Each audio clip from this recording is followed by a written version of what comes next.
Comenzamos esta entrevista pidiendo a nuestros invitados que elijan un seudónimo con el que nos vamos a manejar durante este rato de conversación. ¿Cuál es el que has elegido esta noche?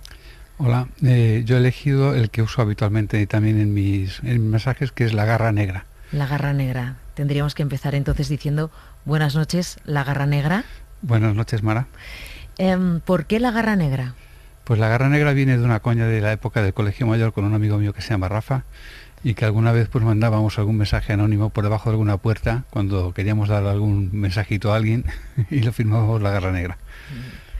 ¿Dónde estudiaste?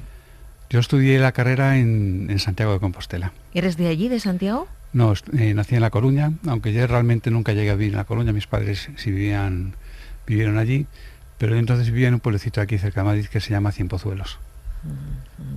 ¿Qué recuerdos tienes de Galicia? Aunque dices que has vivido poco en La Coruña, pero bueno, ¿algún recuerdo tendrás de Galicia? Sí, bueno, La Coruña era el sitio donde íbamos en verano, con la familia, los primos, tal.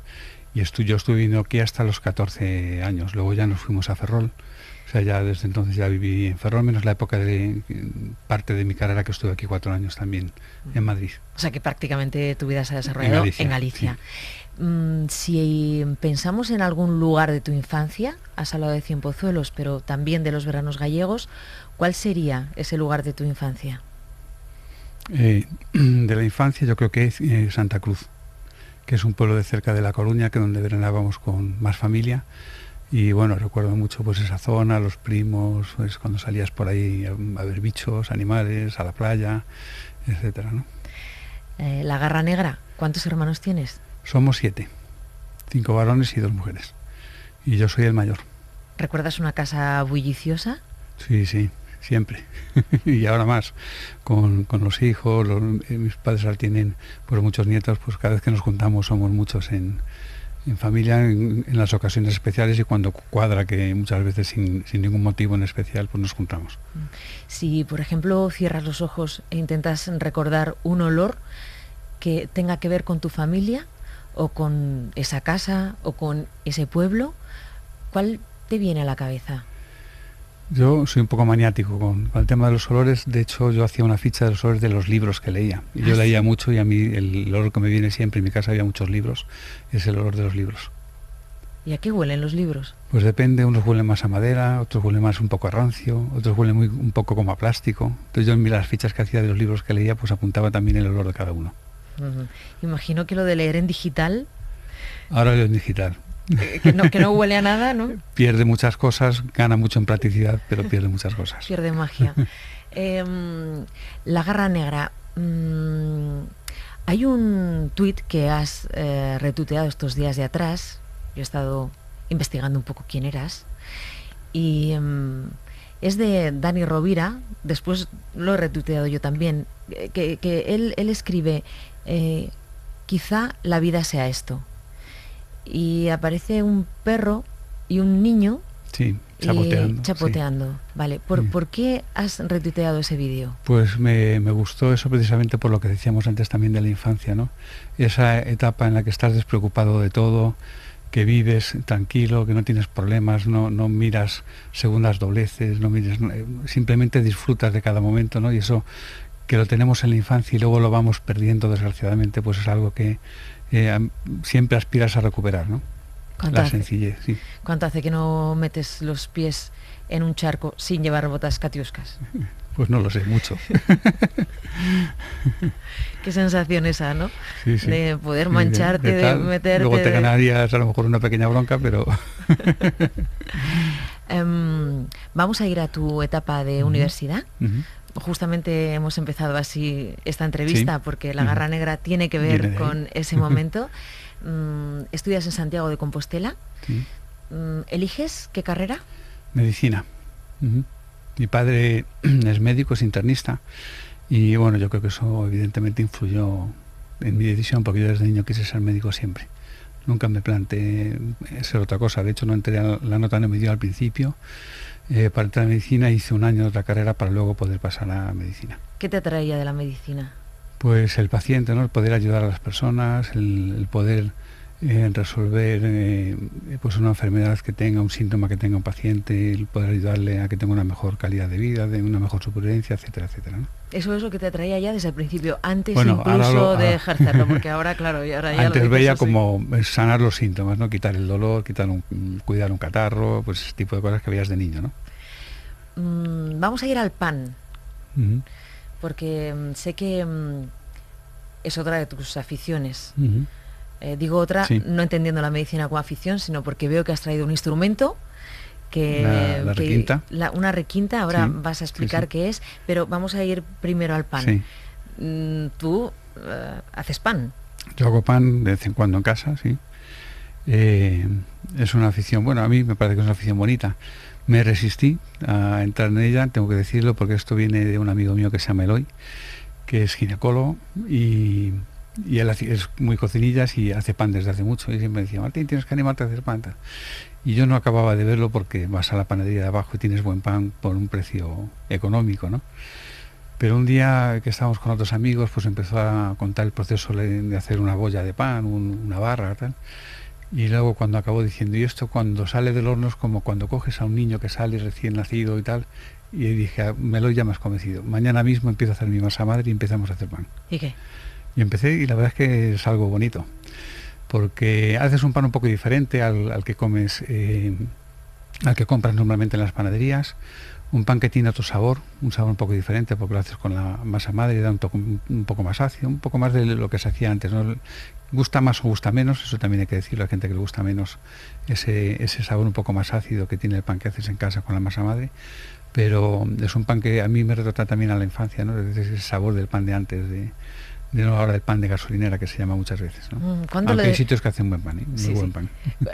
¿Cuánto le debemos a los panaderos? ¿Cómo es aquella época en la que el panadero pasaba, no sé si ocurría entiendo que no en Cienpozuelos, pero probablemente sí en tu pueblo gallego, es en el que pasabas los veranos, que el panadero iba y os iba repartiendo el pan? ¿O cómo era ese proceso? Iba repartiendo el pan, ¿no? Sí, sí, yo tuve un tío que tenía unas panificadoras en La Coruña y que tenía despachos de venta de pan y a veces nos dejaba ir allí a donde hacían todo el pan para los despachos en los que luego se vendía. Bueno, era un proceso diferente, ¿no? En Cienpozuelos pues había un despacho, quiero recordar, que era donde se vendía el pan. No era como ahora que hay 20.000 panaderías, no ibas allí específicamente a comprar el pan y era un pueblo que tenía, pues andaría alrededor de los 12.000 habitantes entonces, o así, ¿no?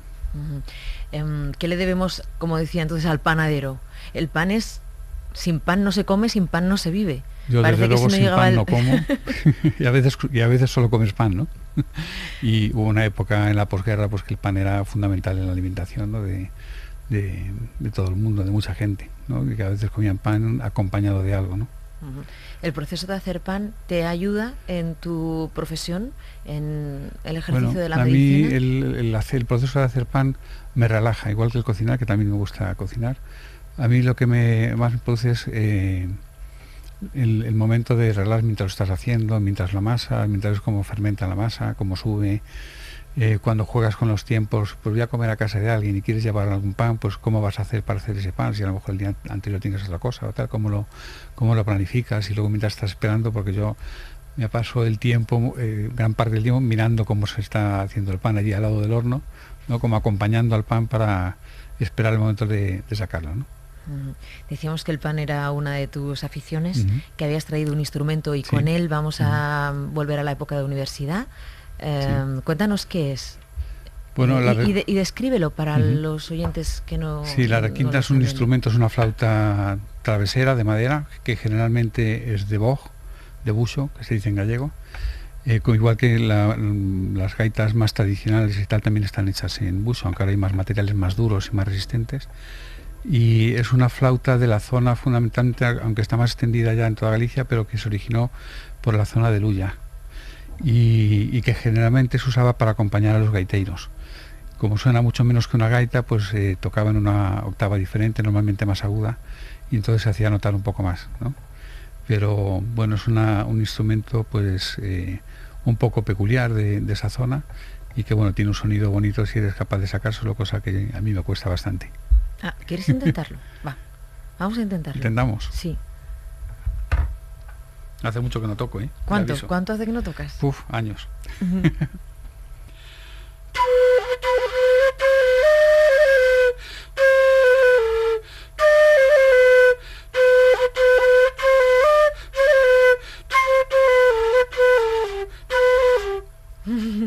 ¿Cuántas veces tocaste este tema? Pues muchas. Al principio, ahora bueno, ya visteis que me salió un poco mal, pero al principio cuando empezabas a tocar muchísimo, claro. Cuando yo empecé tocando un poco la gaita, también con mi amigo Eloy, el panadero, y al igual que la gaita, igual que todos los instrumentos, pues al principio hasta que eres capaz de sacar unas notas más o menos decentes y que salga una canción más o menos decente, pues tienes que echar muchas horas. Y luego para acabar tocándola bien, pues muchas más, evidentemente, ¿no? Bueno, nos ha gustado mucho que la hayas traído y que te hayas animado a tocar esa canción, que no sé si tiene un nombre. Tiene un nombre. ¿Que no te acuerdas? No te lo voy a decir porque no me acuerdo. Igual Sí. algún oyente sabe cuál es la melodía y nos llama esta noche. Bueno, La Garra Negra, vamos a la etapa universitaria. Y me interesa porque es cierto que ahora la universidad está cuestionada por algunos asuntos vinculados a la política y a la actualidad. Pero, ¿qué fue para ti la universidad? Bueno, la universidad pues significó mucho, ¿no? Es un cambio radical en tu vida. En mi caso significaba salir de casa también, ¿no? Para mí fue una suerte también salir de casa, es decir, algo que yo creo que se tiene que vivir, ¿no? El poder tener esa oportunidad de esas edades, pues estar en otro ámbito, en otro sitio, y de hecho a mis hijos pues se lo hemos facilitado también. Mi hijo, el mayor, estudia la carrera en Pontevedra y nunca nos planteamos que vives en casa, que está a 30 kilómetros, ¿no? Y el pequeño estudia en Santiago Medicina también, que podría supuestamente ir y venir casi, pero no, que vaya allí a Santiago y estudie allí. Y es algo, yo creo que en la vida de una persona, el empezar una carrera siempre es algo muy importante, ¿no? Y algo, nuevas amistades, un método de enseñanza pues un poco diferente a lo que estabas acostumbrado, más estudio, más juerga también, bueno, pues algo completamente diferente. ¿Nunca has pensado que te hubieras complicado la vida menos con otra profesión? No, nunca se me pasa por la cabeza. A lo mejor ahora lo piensas, ¿no? Digo, si hubiese hecho otra cosa, así de tal, pero nunca jamás me lo he pensado. Momentos puntuales. Una vez que estudias la carrera de medicina, tienes que elegir qué especialidad. ¿Cuál es la que eliges? Yo elegí oncología médica, que es la que ejerzo como especialista yo desde hace casi 23 años. ¿Oncología no es una de las especialidades más delicadas para un médico? Bueno, es una especialidad difícil, ¿no? Es decir, son pacientes que tienen normalmente un cáncer, con las connotaciones muchas veces que eso tiene en cuanto a pronóstico, en cuanto muchas veces pacientes en situaciones avanzadas en las que vas a tratar únicamente los síntomas que tenga, pero es una especialidad en la que puedes ayudar mucho al paciente, tanto desde el punto de vista médico como desde el punto de vista humano, y que además tiene una vertiente que está muy desarrollada, que es también la parte de investigación, si te gusta. ¿Recuerdas ese primer momento en el que ya eres médico, residente, y tienes una llamada, ven que te necesitamos? Bueno, esa incertidumbre la tienes siempre, ¿no? Es decir, siempre desde que empiezas el primer día, que es más acusada, hasta ahora, ¿no? Sabes si vas a ser capaz de responder a las necesidades no solo del paciente, que es lo más importante, sino también de tus compañeros en el hospital, tanto compañeros de la misma especialidad como de otra especialidad. Y esa incertidumbre que es más acusada al principio se va normalizando, pero la tienes siempre. Entrar en el hospital a mí siempre me da como un nerviosismo, casi como entrar aquí hoy en la radio. Mira, vamos a hablar de la oncología desde dos puntos de vista, desde el de la vida y el de la muerte. Vamos a empezar con el punto de vista o lo que abarca la oncología acerca de la vida, porque es verdad que decíamos que es una especialidad muy delicada, pero es una especialidad que ayuda, como dices, a curar al paciente, a tener más vida. Lo que pasa es que cuando uno tiene que ir al médico especialista en digestivo o al neurólogo, no nos da miedo, pero cuando nos dicen tienes que pasar por la consulta del oncólogo, como que nos echamos a temblar. Bueno, realmente al oncólogo llegan ya con un diagnóstico normalmente, ¿no?, de otras especialidades, aunque es cierto que sigue siendo mucho. Si vas al oncólogo es que esto está más avanzado o que a lo mejor hay más riesgo de que haya una recaída o tal, ¿no? Y eso tiene muchas connotaciones, ¿no? Porque cuando a un paciente se le dice que tiene un cáncer, se le está dando una mala noticia, ¿no? Una mala noticia es aquella que te cambia tus expectativas de lo que te queda de vida por delante, ahí te transforma, te cambia radicalmente la forma que tienes de ver las cosas por las connotaciones que tienes de una posible recaída, a lo mejor, de un tratamiento que puede dar efectos secundarios, de unas connotaciones sociales que puede llevar implícitas, a veces pues con alguna discapacidad que puede llevar acarreada, y luego muchas veces cuando la enfermedad es avanzada también con las connotaciones que tiene de unas expectativas de vida también más limitadas, ¿no? Entonces, por eso decía antes que la labor del oncólogo o del médico en estos casos, pues no solo desde el punto de vista técnico, académico o científico, sino también tiene mucha relevancia desde el punto de vista humano. Dicen que cuando un paciente entra en la consulta de un médico, en 10 minutos tiene que saber no solo sospechar la patología que pueda tener o por dónde pueden ir los tiros en cuanto al cuerpo humano, sino cómo es la vida del paciente. Tiene que saber en 10 minutos o en el tiempo que dura la consulta, si vive solo, si alguien le va a cuidar, si tiene pareja, si tiene hijos, si tiene alguien a su cargo. ¿Es verdad eso? Hombre, eso es muy relevante, porque en nuestra especialidad, que va a requerir muchas veces tratamientos frecuentes, acudir con frecuencia al hospital, a veces pueden tener complicaciones que también tengan que venir a urgencias o a la consulta sin cita por la mañana o a su médico de cabecera, pues el paciente generalmente lo ideal siempre es que tenga un buen apoyo en cuanto a familia, acompañantes, amigos, etcétera, que le puedan ayudar a manejarse en todo ese ambiente que siempre al principio es muy nuevo y muy estresante para él. ¿Cómo es la relación que establece el oncólogo con su paciente? Porque los pacientes tienden a hablar de los oncólogos con su nombre de pila. Por ejemplo, dicen mi Sara, mi Martín, mi Eduardo, como si les perteneciera. Acaban estableciendo una relación tan íntima como si fuera alguien de su familia.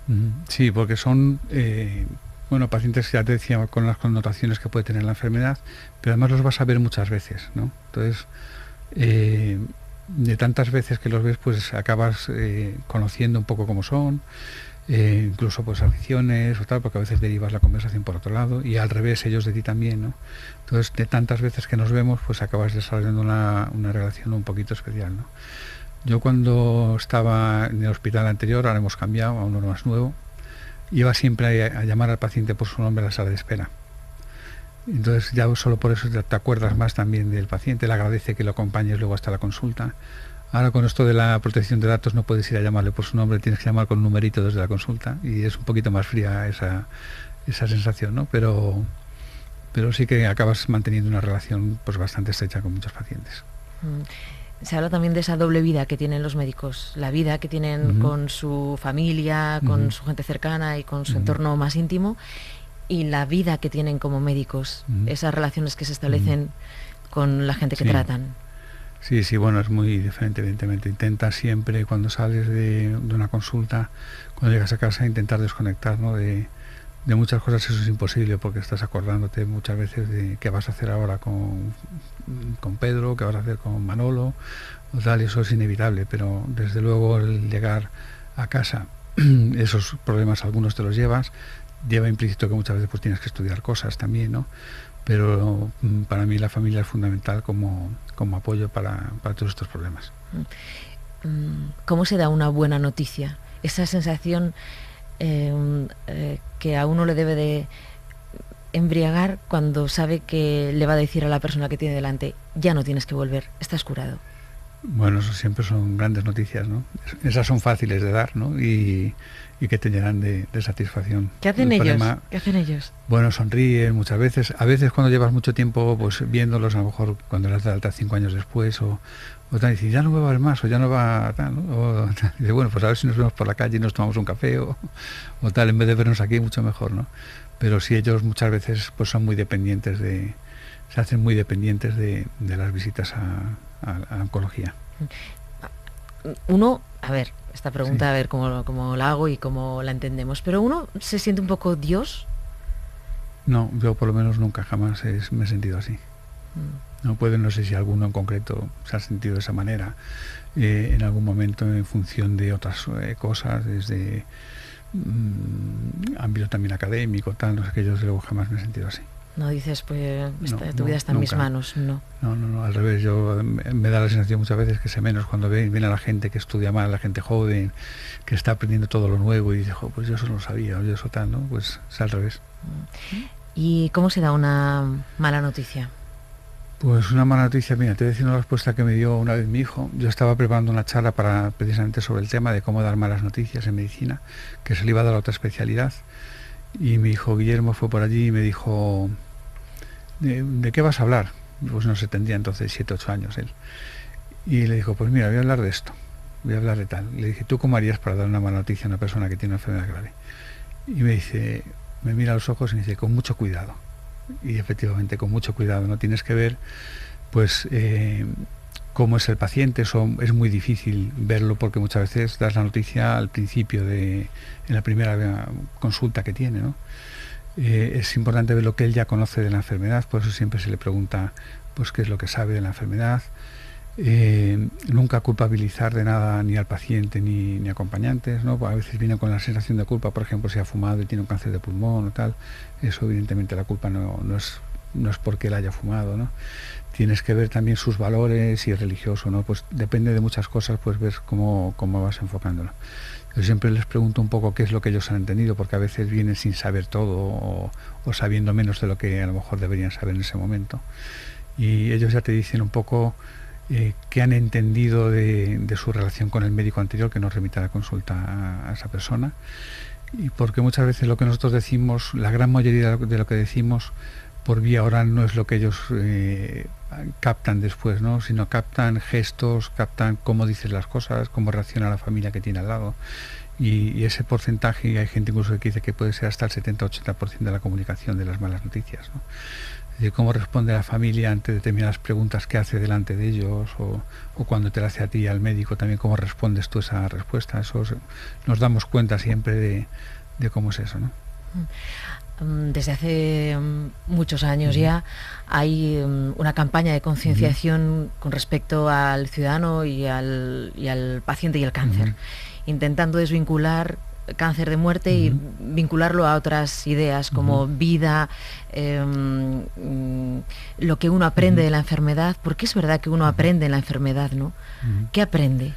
Bueno, él aprende muchas veces, el paciente aprende de los síntomas que él tiene, muchas veces en que han desembocado en otras ocasiones, ¿no? Yo empecé con este dolor y me está doliendo igual, o una vez que noté esto, resulta que después pues tuve otro síntoma, todo eso lo van aprendiendo. Este tratamiento me sentó de esta manera, pero lo solucioné de esta, o para comer lo que mejor me va. Bueno, eso se aprende en cierta manera, porque lo hacemos ya cuando estamos sanos, cuando estamos en falta de salud, pues lo hacemos mucho más y nos fijamos mucho más. Una pregunta, ¿los médicos son hipocondríacos? Pues algunos sí, yo desde luego creo que no. No. Menos mal, porque si tengo que ser hipocondríaco con mi especialidad, pues mal lo tendría, ¿no? ¿Alguna vez has pensado, ojalá fuera invisible en este momento? No, yo creo que no. No. A veces te encuentras a gente por la calle, a pacientes que has visto esa mañana, la semana anterior, hace un mes o tal, pero no, nunca jamás he sentido esa sensación tampoco. No hablas con ellos, preguntas. A veces te da rabia porque no te acuerdas bien de todo y tal, es muy difícil, ¿no?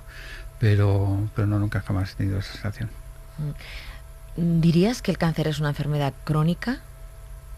El cáncer tiene, digamos que dos partes, ¿no? Hay pacientes que se curan, la mayoría, más de la mitad de los pacientes se curan hoy en día con técnicas de cirugía, radioterapia, con quimioterapia también. Y luego hay una parte que tiene una enfermedad que es incurable, que no vamos a lo mejor a erradicar con los tratamientos que disponemos actualmente, pero que poco a poco con los tratamientos que van surgiendo pues conseguimos prolongar mucho la evolución, que pues prácticamente cronificar en muchas ocasiones la evolución del paciente, ¿no? Y hay pacientes que antes pues tenían una expectativa de supervivencia de 12 meses en determinados tipos de cánceres de pulmón, pues ahora superan los 4 años, los 5 años, dependiendo de cómo respondan a los nuevos tratamientos, ¿no? Allí hay algo que también se dice mucho relacionado con el cáncer, y es que es una enfermedad que te permite, en el peor de los casos, algo maravilloso, que es poder despedirte de la gente que quieres. Hombre, yo creo que cambia mucho la relación con las personas que te rodean, ¿no? Es decir, de conocer una enfermedad, como decíamos antes, que cambia tus expectativas de vida, pues hace que te plantees muchas cosas de otra manera muy diferente. Igual que el médico que los trata también relativiza mucho luego las cosas y las ve de otra manera, pues veo cómo lo que es importante es disfrutar del día a día, tu familia, tus amigos, etcétera. Pues esa persona que está sufriendo eso, que lo vive de forma mucho más intensa, pues lo ve también de otra manera, evidentemente. Cuando le preguntáis a un paciente, ¿para qué te ha faltado tiempo?, ¿qué suele contestar? Bueno, yo creo que cuando los pacientes expresan ese tipo de emociones, que no lo expresan fácilmente, yo creo que muchas veces es tiempo con la familia, ¿no? Es curioso, nadie A te veces dice, viajes, hubiera ganado más dinero, hubiera trabajado más. Yo creo que eso nunca se olvida a nadie. Nunca. No. ¿Qué música escuchas cuando necesitas relajarte? De todo. Yo soy muy aficionado al jazz y al blues, pero escucho otro tipo de música de gaita pura y dura, música folk, rock, pop rock, escucho mucho tipo de música, depende del momento, ¿no? Pero quizás más lo que escucho últimamente es jazz y blues. ¿Te regaló una moto tu mujer? Sí. ¿Qué significa para ti esa moto o ir en moto? Pues significó mucho porque yo me acababa de sacar el carnet de moto grande, entonces me la regalaron en ese momento justo. Y bueno, aparte de lo que significa como regalo, como que es ella la que me lo regala y tal, ¿no? Pues es también la confianza que tiene en ti de que sabes que vas a comportarte, entre comillas, de forma juiciosa con ella y con las connotaciones que tiene el llevar una moto grande, ¿no? Y la moto es el medio en el que voy a trabajar habitualmente y en el que a veces cuando hace bueno y tengo un rato, pues me voy a dar una vuelta con ella y bueno, a mí me gusta ir sobre todo por carreteras secundarias, no por carreteras grandes, no me gusta correr en ella. Es una moto también para ir más tranquilo. Y bueno, pues ver el monte, los olores que salen del monte. A mí eso, ya antes viste los olores con los libros, pues con el monte me pasa igual, ¿no? El olor a mojado, el olor a verde, el tal, eso es algo que es, bueno, me relaja también, ¿no? Recuerdo cuando yo estudiaba que nos contaban siempre que alguien había hecho un examen de filosofía que solo tenía una pregunta, que era, describe el olor de la tierra mojada. Bueno, eso ahora ya está estudiado, ¿eh? Eso tiene un nombre que no me acuerdo ahora, pero es una sustancia que sale de ahí. Pero a mí la tierra mojada es un olor también que viene de la infancia. Cienfuegos era pues un pueblo que era un pueblo donde hacía calor, llovía poco y tal. Y cuando llovía ese olor de... No me acuerdo, estoy intentando acordarme el nombre de la sustancia, pero no me acuerdo. Alguien lo dirá, alguien lo dirá esta noche exactamente. También. Exactamente, os pongo a prueba. Ese olor es un olor que tengo de la infancia también. Bueno, vamos a ir despidiéndonos. Arrancábamos esta entrevista pidiéndote que eligieras un seudónimo. Has elegido La Garra Negra. Tengo que contar a los oyentes que estamos delante no solo de un médico, sino de alguien que está considerado una eminencia en el mundo de la oncología. Más de 40 publicaciones en revistas, 3 libros editados, 100 comunicaciones en congresos, 100 charlas sobre oncología, más de 40 ensayos clínicos investigados, en fin, un etcétera, etcétera, que ahora no vamos a destacar más porque ya se está ruborizando. Es Martín Lázaro, el doctor Martín Lázaro. Ejerces en el Hospital de Vigo. En el complejo hospitalario universitario de Vigo, concretamente en el Hospital Álvaro Cunqueiro. ¿Lo conocen eso como Chubi o como...? Chubi. Sí, ahora en Galicia son Chubi, Chub, Chou, bueno, son todo por iniciales. Pero es el complejo hospitalario universitario de Vigo, que integra 3 hospitales. Doctor Martín Lázaro, hay una experiencia que he leído que hizo que me gustaría que me la contara, y es que no sé si lo hacen muy habitualmente los oncólogos, si lo hizo de forma excepcional, y es que abrió una consulta para que de forma gratuita cualquiera pudiera acercarse con cualquier duda que tuviera sobre su cáncer. ¿Eso dónde lo hicieron? Lo hicimos en un hospital allí en Vigo, un hospital pequeño. Y bueno, no fue mucha gente, pero bueno, fue alguna gente por allí a preguntar, sobre todo de opiniones de otros hospitales que habían ido. Bueno, fue una experiencia curiosa, sí. Si mañana algún oyente le quiere contar a otro, estuve escuchando anoche una entrevista en la cadena SER, en El Faro, a un médico que tocaba un instrumento, que lo intentó tocar, que le gustaban las motos y que hacía pan. ¿Cómo te gustaría que te describiera? ¿Qué te gustaría que dijera de ti? Bueno, no sé, a lo mejor me gustaría que dijera que fuera un buen médico, pero yo casi preferiría que dijese que fuese que he escuchado un médico bueno. Bueno como persona, no como médico bueno. Muchas gracias, doctor Gracias Martín Lázaro. Encantada.